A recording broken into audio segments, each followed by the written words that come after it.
puji nama Tuhan. Ya. Kita punya Alkitab, ya, punya buku pedoman yang dari Tuhan ini, ya, yang disebut sebagai Injil. Ya. Artinya apa? Injil artinya berita sukacita atau berita gembira, berita sukacita. Ya. Ini satu-satunya namanya apa? Buku yang kita pelajari dalam hal ini rohani adalah buku sukacita. Nah, sekarang yang menjadi pertanyaan, apakah benar orang yang mengakui orang Kristen hidupnya bersukacita? Hah? Ini sukacita ini bukan masalah dapat uang banyak, bukan beli murah, beli barang murah, atau baru nikah, bukan. Ini sukacita dalam hal roh, saudara. Ya, ini enggak tergoda atau terpengaruh oleh hal-hal duniawiyah. Ya.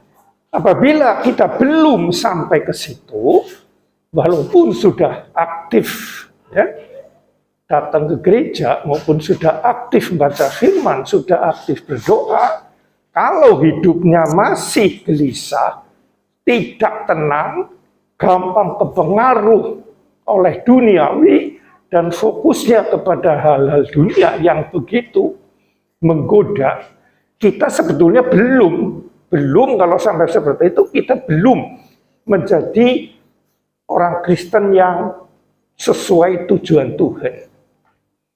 Ya, jadi ini penting sekali karena ini judulnya, ini buku ini Injil. Injil adalah berita sukacita. Jadi kalau yang mau menekuni dan masuk ke dalam Injil pengajaran ini, pasti hidup dalam sukacita ilahi yang melampaui segala akal manusia, melampaui segala akal dan pikiran manusia. Nah, inilah saudara yang pagi hari ini akan kita pelajari. Buka hati saudara, sungguh saudara. Ini dahsyat sekali kalau kita bisa masuk ke sini, ya. Dan sudah saya buktikan, ya, bukan hanya teori. Nah, pertama ya, jadi Injil adalah berita sukacita. Kalau masih gelisah, khawatir, takut, ya, emosional, ya, dan seterusnya, jelas itu belum masuk ke dalam Injil yang dimaksud. Nah, berapa hari yang lalu, saudaraku, saya pergi dari Semarang, saudara. Pergi ke Semarang maksudnya. Atas panggilan seorang jemaat untuk pelayanan di sana. Nah, di sana kami ada 16 orang. Ya. Ternyata mereka benar-benar terpana, terheran-heran, saudara. Kok ternyata berita Injil itu ada yang sedalam itu ya, yang diajarkan. Padahal saya nggak pernah, loh. Kami nggak pernah. Kami tahunya ya mukjizat, berkat, ya, ikut Tuhan, tidak celaka, ikut Tuhan, dan seterusnya, tersusunnya. Kebanyakan hubungannya dengan hal-hal duniawi, kesuksesan dunia. Nah, ternyata yang dibaca itu hanya yang di luar saja, yang dipelajari. Lah, kami ini respon sekali dengan pengajaran yang dalam, yang seumur hidup kami belum pernah kami dengar. Jadi, dan mereka rindu untuk kemudian dilayani lagi bulan ini ya, akhir bulan. Pengen sekali. Sampai waktu sharing nangis ya, terenyuh katanya, hancur hati. Ternyata Tuhan demikian dahsyat ya. Kami saja ini yang salah menangkap. Nah, beberapa hari ini setelah saya pulang, saudara, terus mengiang di sini. Ya, kenapa ada yang demikian cepat tangkap? Ya, walaupun ini nanti proses, tapi ada juga yang tahunan dikhotbahi, diajari, ya padahal ya saya ajarkan sama. Kenapa kok sulit dan nyambungnya ambung gitu? Saya bingung jujur saja. Yang memang semua kasih karunia. Tapi jelas kasih karunia itu sudah diberikan kepada semua anak yang percaya dalam namanya. Tinggal kita nerima saja. Nah ini kok sulit, artinya bukan sulit lagi, banyak yang nggak bisa nyampe. Ya, hanya sedikit termasuk mereka yang baru malah bergairah. Ya, malah bergairah. Ya. Padahal banyak yang sudah diajari. Ya, nggak nyambung-nyambung. Nah, saya bertanya sama Roh Kudus, gimana ini sebetulnya? Apa saya yang ajarnya salah atau gimana? Nah, dijawab hebat banget. Kalau kamu membaca buku, nah, misalkan buku petunjuk, beli kulkas atau beli AC, yang kamu baca itu petunjuk atau buku itu, ya beli mesin, beli mobil, ya macam-macam lah. Apa yang kau pikirkan? Hatimu, otakmu, waktu buka, kamu membuka buku itu atau buku petunjuk itu menentukan kamu bisa mengoperasikan misalkan ini AC inilah atau sound system atau tidak. Jadi inilah yang paling utama. Kalau kamu membaca buku, ikutilah apa yang dikehendaki oleh penulis buku itu. Amin. Ya, misalkan petunjuk apalah, kulkas atau sound system, apa drummer, apa. Kan mestinya ke waktu buka, hati kita maunya ingin tahu apa yang ditulis oleh penulis ya dalam ini produsen sana ya. Bahwa harusnya ini nggak boleh kena air, atau harus ditempatkan di mana, dan seterusnya. Jadi setiap buku pun begitu, saudara. Ya, khususnya ini. Ya, karena ini adalah dia yang ngarang disampaikan lewat hambanya, para rasul. Buku ini, Alkitab ini, yang kabar gembira ini, kabar sukacita, harus dibaca dengan fokus, hatinya tertuju kepada aku. Ya. Baru nanti bisa gampang. Kalau kamu bacanya caramu sendiri, keinginan duniawi sendiri, dengan otakmu sendiri, bukan dengan hati, maka apa yang dipelajari di sini, nggak dapat apa-apa kamu. Ya. Ujung-ujungnya stres. Ya. Nggak ada damai yang sejati dari Allah. Padahal saya turun ke dunia adalah supaya manusia, ya, barang siapa percaya dalam namaku, ya, akan kuberi damai sejahtera yang aku juga dapatkan, ya, yang ada padaku, aku berikan. Itu melampaui akal manusia. Itulah berita Injil. Ya. Jadi sebetulnya kuncinya seperti itu. Tuhan sudah sepenuhnya, saudara, melakukan bagiannya dengan sempurna. Hanya kita yang dimulainya dengan hal salah. Nah, kenapa orang ini bacanya, dibaca ini ada dua.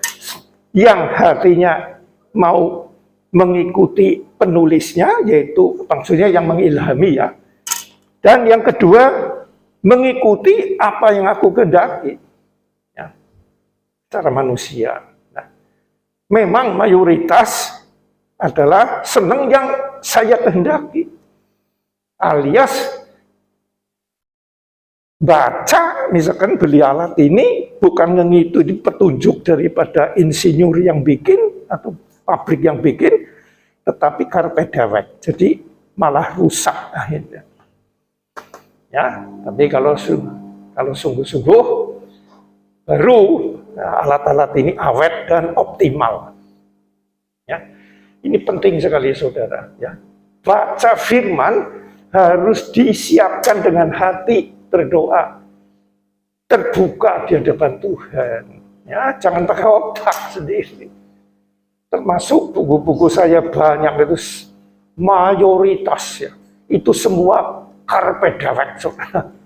Ya, bacanya di mereka bagus ngarangnya, tapi fokusnya adalah aku sentris. dunia sentris. Memang menggunakan ayat, ya, tetapi ujung-ujungnya menyesatkan banyak orang. Ya, jadi perhatikan ya saudara. Ya, contohnya nanti akan kita bahas ayatnya. Ya. Nah, sekarang kita baca Yeremia 29. Ya, Yeremia 29. Ya. Ini ayat yang sering disalahpahami. Ya. Dan pagi hari ini kita akan belajar sesuai apa yang Tuhan maksudkan daripada firman ini. Kita baca Yeremia 29 ayat 8. Mulai sampai ayat 14. Ya, ini Yeremia 29 ayat 8 mulai. Ya, oke. Perhatikan. Nah, sekarang buka hati ya semua ya. Dijamin Tuhan menjamah. Yang belum buka, kalau yang sudah ya buka lagi ya.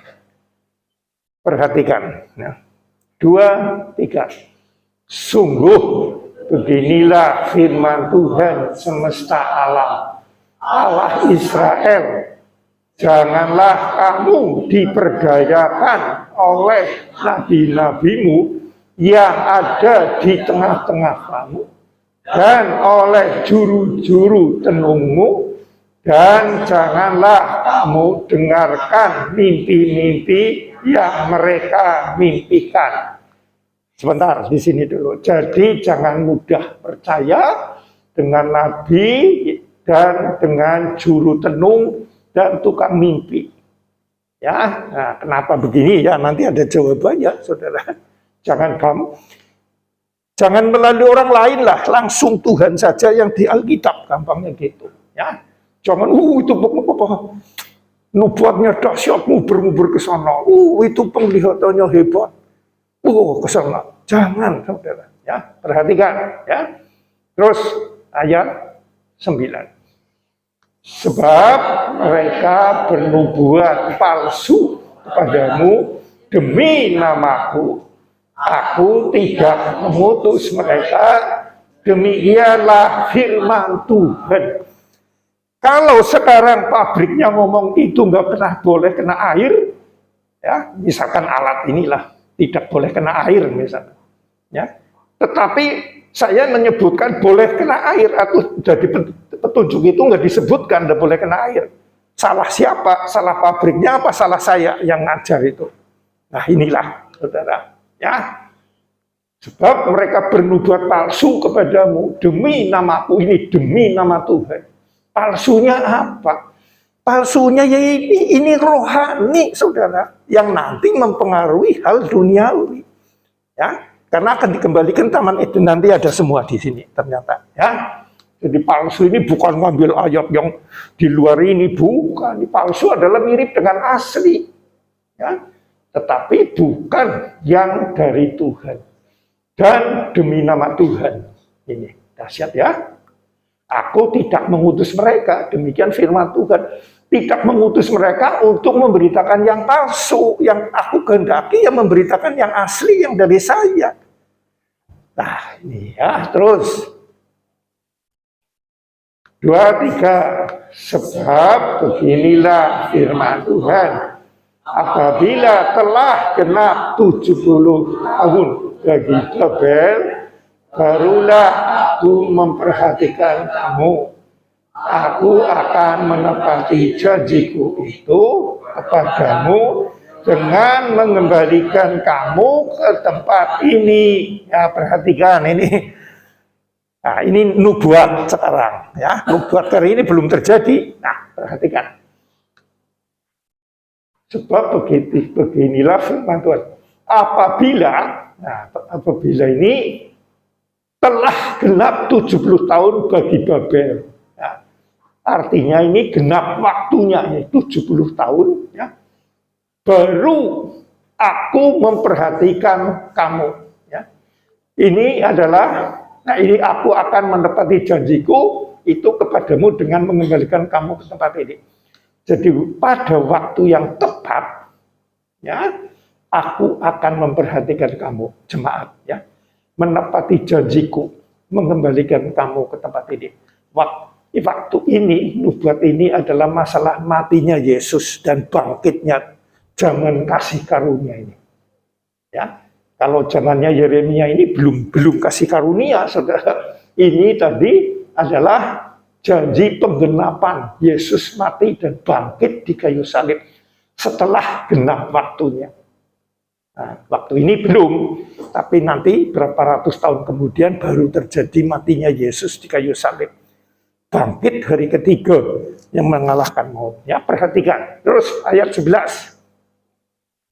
Sebab aku ini mengetahui rancangan-rancangan apa padaku mengenai kamu, demikian firman Tuhan, yaitu rancangan damai sejahtera dan bukan rancangan kecelakaan, untuk memberikan kepadamu hari depan yang penuh harapan.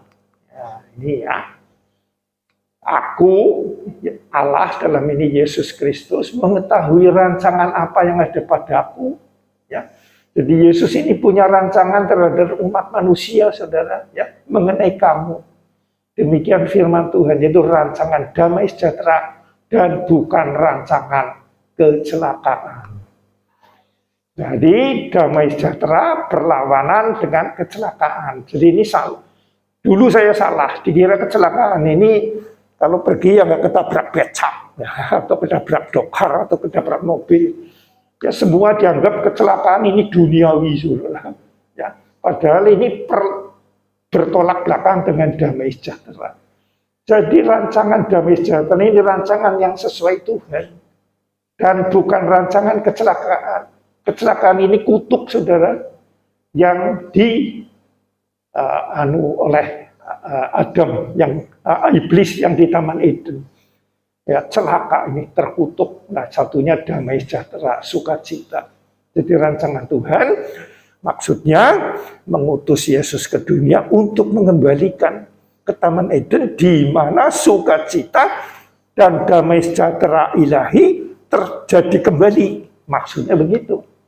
Ya, hari bukan untuk memberikan kepadamu hari depan yang penuh harapan.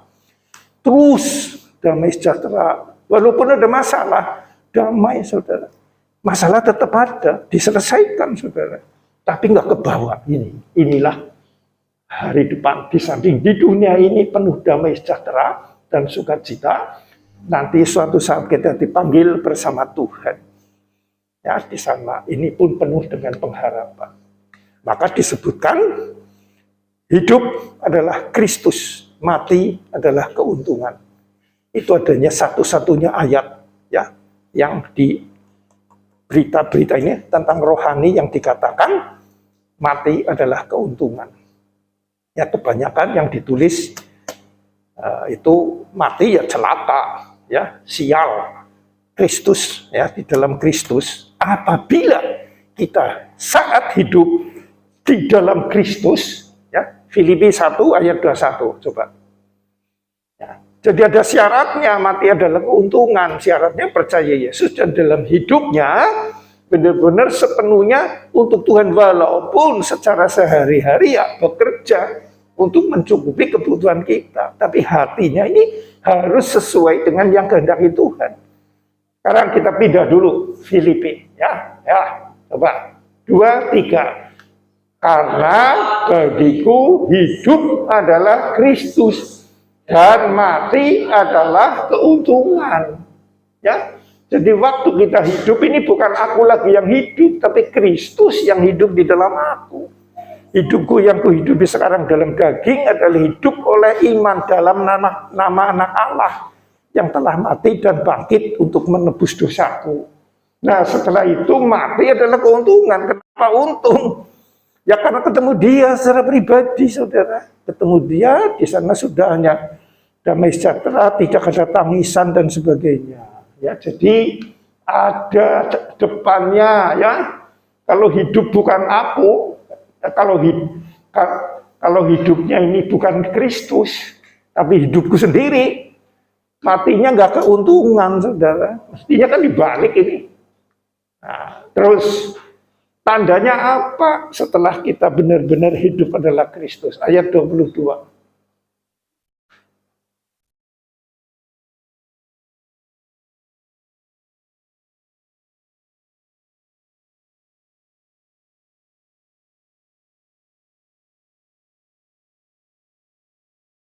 Ya, ini 2, 3. Tetapi jika aku harus hidup di dunia ini, itu berarti bagiku bekerja memberi buah. Jadi mana yang harus kupilih? Aku tidak tahu. Ya. Jadi selama kita masih hidup di dunia untuk memberikan buah. Buah ini ada 2, saudara. Buah roh, yaitu karakter Kristus, saudara. Ya, damai, sukacita, ya, macam-macam itu, pengendalian diri, ya, dan seterusnya, iman dan seterusnya, dan buah jiwa, saudara. Makanya, saudara, kalau orang sudah benar-benar klik, saudara, itu rindunya menyampaikan persekutuan dengan Tuhan ini lebih penting, bukan berkatnya, ya, rindu benar, ya, kemanapun rindu mengucapkan, memberitakan itu. Walaupun banyak ditolak, saudara. Ya, ini tanda-tandanya memberikan buah. Ya, ayat 23. Ya. Aku didesak dari 2 pihak. Aku ingin pergi dan diam bersama-sama dengan Kristus. Itu memang jauh lebih baik. Nah ini, orang-orang seperti ini sudah rindunya ketemu Tuhan yang langsung saja, ya, alias tidak gelisah menghadapi maut, ya. Nah, jauh lebih baik, ya, diam bersama Kristus itu memang jauh lebih baik. Nah, terus ayat 23, 24. Tetapi lebih perlu untuk tinggal di dunia ini karena kamu. Nah, jadi rohnya rindu kembali, tapi fisiknya lebih perlu di dunia ngajar, saudara, bersaksi tentang Kristus. Nah, ini kalau sudah klik seperti ini, kalau kliknya hanya tidak seperti ini, ya belum klik yang benar-benar, hanya permukaan saja. Ya, jadi bukan berarti ingin mati, ya bunuh diri, bukan, saudara. Selama masih diberi kesempatan di dunia ini hidup untuk bersaksi tentang klik dengan Tuhan. Ya, tapi kalau milih, saya lebih milih dipanggil Tuhan. Bukan bunuh diri, ya. Tetapi ya ini lebih perlu, ya, tinggal karena ingin menyampaikan Tuhan. Tuhan itu sebetulnya rindu sekali, ya, menggunakan tubuh kita untuk dipakai menjadi saksinya. Ya. Nah, dalam hal Yesus ini ya rohani itu, ya. Oke. Ya, jadi inilah tanda-tandanya. Nah, mungkin saudara bingung untuk sampai di situ gimana? Ya. Karena kebanyakan kita berdoa kan panjang umur, bahagia, bisnisnya maju, sehat, selamat, ini. Kalau ini jadi klik dengan Tuhan ini kebalik, saudara. Tapi bukan ingin mati, jauh lebih baik kalau ketemu Tuhan. Tapi kalau belum waktunya, saya akan tetap menyampaikan firman, ya, untuk menghasilkan buah, yaitu anak-anak rohani. Nah, sekarang kembali kita ke ayat 11. Ayat 11 sudah, ya, rancanganku yang baik apa? Yang penuh harapan yang tadi. Ya, Filipi 1 ayat 21 sampai 24. Itu rancangan Tuhan yang baik, ya. Kalau enggak seperti itu, gelisah terus, percaya saja, ya. Atau ada orang yang rasanya sudah klik, tapi dalam pembicaraan dia pernah ketemu ceritanya semua lain-lain, ya, duniawi apa, ya. Nah ini mungkin ya benar klik, tapi nggak dilanjutkan dengan masuk lebih dalam sesuai yang Tuhan kehendaki. Dia menulis buku ini, saudara. Nah, sekarang kesiapan Tuhan ya, bagi mereka yang belum klik. Ya, kita baca ayat 12. Yeremia 29 ayat 12. Ya. Disebutkan penuh hari penuh masa depan penuh harapan. Ya. Caranya bagaimana untuk masa depan penuh harapan? Ya caranya harus klik dengan Tuhan, bukan ke gereja dok, saudara. Bukan baca firman, bukan hanya percaya di mulut, tapi ini. Yuk baca ini. 2, 3. Dan apabila kamu berseru dan datang untuk berdoa kepadaku, maka aku akan mendengarkan kamu. Percaya nggak ayat ini? Bahwa ya dan amin. Nah, kenapa sering kita berdoa tidak dijawab Tuhan? Nah, karena doanya tidak sesuai kehendak Tuhan. Contoh, sepeda saya rusak, minta yang baru. Kalau sudah diberi baru, minta motor dan seterusnya. Seperti teman saya dan lain-lain. Itu bisa dijawab, bisa tidak. Tapi kalau sesuai Tuhan, aku akan mendengarkan. Ya. Sesuai Tuhan apa? Ya dibuka hati kita. Sebetulnya Tuhan ini ke dunia maunya apa terhadap aku loh. Aku sudah percaya dari kecil sejak lahir. Malah sebelum lahir tapi mamiku komnya komco saya sudah Kristen. Nyatanya saya hambar terus. Pikiranku dunia terus, materi terus, jabatan terus dan seterusnya. Bagaimana? Ya. Nah ini berseru. Ya. Harus sesuai kehendaknya, yaitu mengembalikan hubungan itu, saudara. Ya. Ini bagi yang belum klik. Saudara. Tuhan pasti dengar. Ya. Tapi yaitu dengar, kita doanya harus terbuka. Aku sungguh Tuhan rindu bersekutu kembali seperti di Taman Eden sesuai yang kau kehendaki itu. Ya. Tidak ada yang kuingini di bumi selain engkau.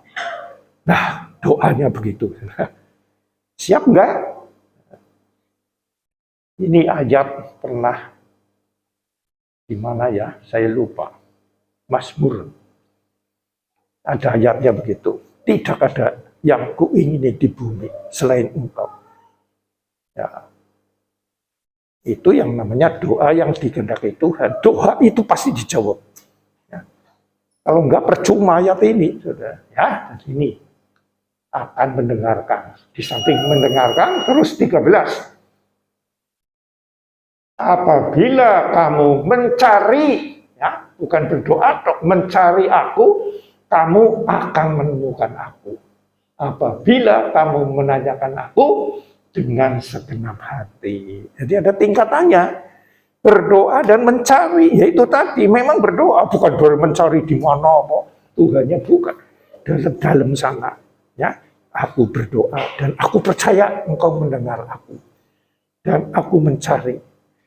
Nah, mencari kan mestinya untuk bisa menemukan harus tahu di mana dia bertinggal. Ya, makanya di dalam Alkitab, saudara, saya perhatikan sampai kaget ini. Satu-satunya, saudara, yang Tuhan langsung menjawab, ya, mari, adalah saat Nathanael ketemu Tuhan. Awal daripada dulunya kan muridnya Yohanes Pembaptis. Yohanes Pembaptis memperkenalkan itu loh anak domba Allah yang menghapus dosa dunia. Mereka pada ikut Tuhan, ya. Dari Yohanes Pembaptis ikut Tuhan Yesus. Dan Nathanael bertanya begini, Tuhan, di manakah engkau tinggal? Ya. Tuhan langsung, mari ikut aku. Dan hari itu Nathanael tinggal bermalam dengan Tuhan.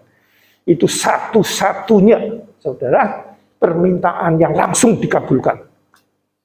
Ya, lain-lainnya itu pada salah. Bertanyanya dan keinginannya salah. Ini menunjukkan kalau kita doanya sungguh-sungguh, ingin benar-benar menyatu kembali seperti dulu, ya, dikembalikan ke Taman Eden, pasti dijawab ini. Segera. Nah, ini buktinya ada nanti cerita di Yohanes itu. Ya, kembali, mari ikut aku. Ya. Ya, dan harus dengan segenap hati. Lepaskan semua persoalan hidup dan semua angan-angan manusiawi kita. Hanya ingin bertemu dengan Tuhan. Pasti Tuhan mau ditemui. Amin. Sebetulnya ini aja gampang. Terus, ya, ayat 14. Ya. Aku akan memberikan kamu menemukan aku. Itu demikianlah firman Tuhan.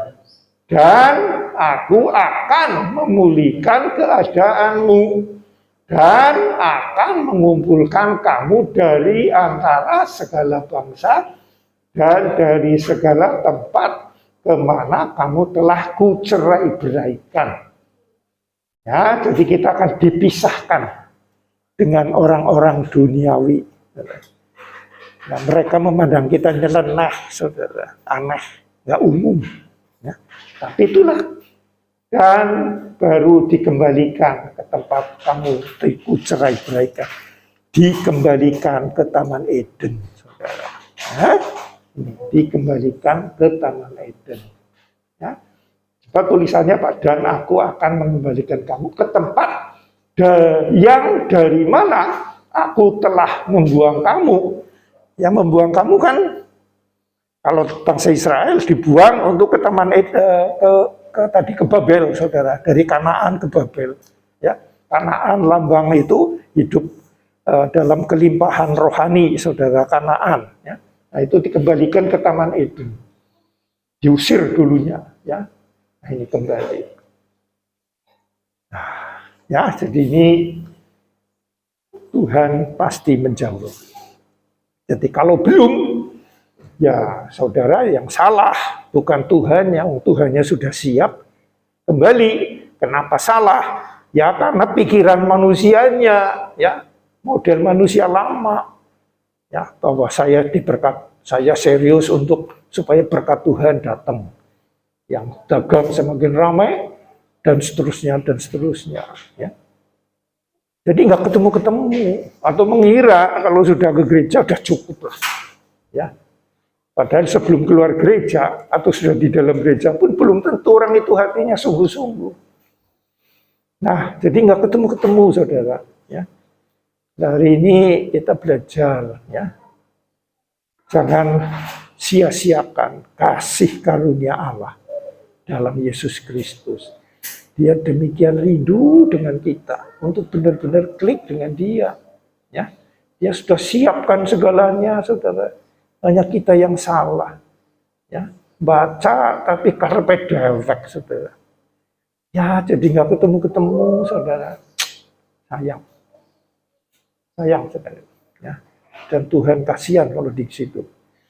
Karyanya kayak nggak dianggap, saudara. Menyepelekan kasihnya, menyepelekan salibnya dan kuasanya, ya, dan kerinduannya. Kita sepelekan dengan cara apa? Maunya sendiri hidup kita. Ya. Mungkin orang itu baik, saudara. Nggak berzina, nggak berjudi, nggak mencuri. Ya. Tetapi seperti orang kaya, yang muda yang kaya. Kurang satu, lepaskan semua. Nah, itulah maksudnya. Bukan sekarang kita jual semua harta kita. Bukan. Hati kita yang harus lepas. Baru Tuhan ngomong, ikut aku. Kalau masih tercengkeram oleh hal di luar Tuhan, tidak bisa, saudara. Makanya, ya ini makanya. Ya. Manusia ini pada dasarnya bebal, saudara. Karena sudah jatuh dalam dosa, sudah terinfus dengan karakter Kristus. Ya. Jadi maunya yang happy-happy, yang senang-senang di dunia ini. Maka, ayat yang sangat terkenal, ya, adalah bahwa Allah kita mengubah kutuk menjadi berkat.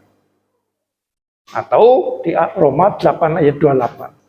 Allah turut bekerja untuk mendatangkan ke dalam segala sesuatu, untuk mendatangkan kebaikan bagi orang yang sesuai kehendaknya dan seterusnya.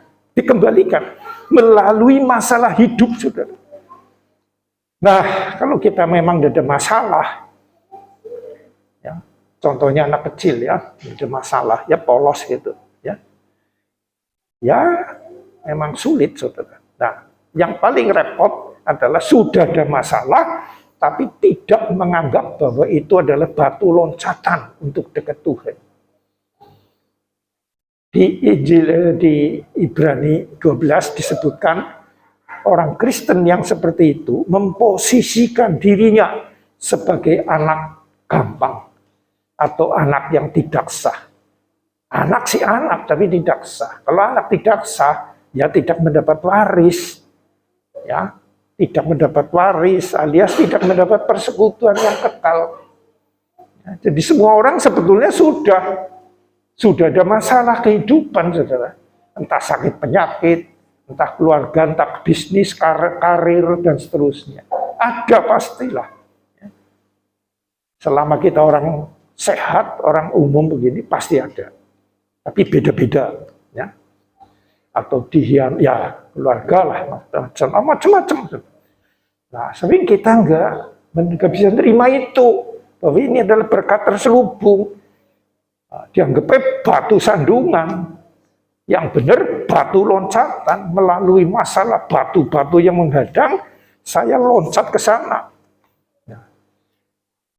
Nah, Tuhan pakai masalah, ya. Nah, sekali lagi ya, masalahnya macam-macam. Jadi hari ini pelajarannya adalah seperti itu ya. Siapkan hati, waktu baca, waktu berdoa, kembalikan ke Tuhan dulu. Mau ngomong apa engkau Tuhan? Ya. Kehendakmu apa? Ya. Aku ingin mendengar. Ngomong Tuhan. Ya, itulah. Oke? Siap praktekan? Ya, kalau enggak bisa-bisa. Ya. Padahal Tuhan sudah berulang-ulang ingin kembali hubungan. Ya. Puji syukur hanya bagi Tuhan Yesusku. Dan kami mengucap syukur sekali lagi untuk itu semua. Teristimewa adalah hal berkat rohani yang telah Engkau siapkan kepada kami, dan juga berkat dunia ya Tuhan. Selanjutnya hati kami benar-benar mau mengikuti isi hati-Mu dan kehendak-Mu. Dan kami percaya sesuai firman-Mu bahwa Engkau siap membuka hati-Mu juga untuk memanggil kami, membukakan rahasia pribadi-Mu kepada kami melalui firman Tuhan ini. Terima kasih Tuhan, dan sebentar kami akan pulang ke rumah masing-masing. Menutup persekutuan ibadah pagi hari ini, saudaraku yang terkasih dalam Tuhan Yesus Kristus, yang telah menerima berkat kasih yang melimpah dari Allah Bapa, kasih karunia dari Tuhan Yesus Kristus, dan persekutuan kekal dengan Roh Kudus, di dalam nama Tuhan Yesus Kristus, yang percaya telah menerima berkat ini, katakan dengan iman. Amin.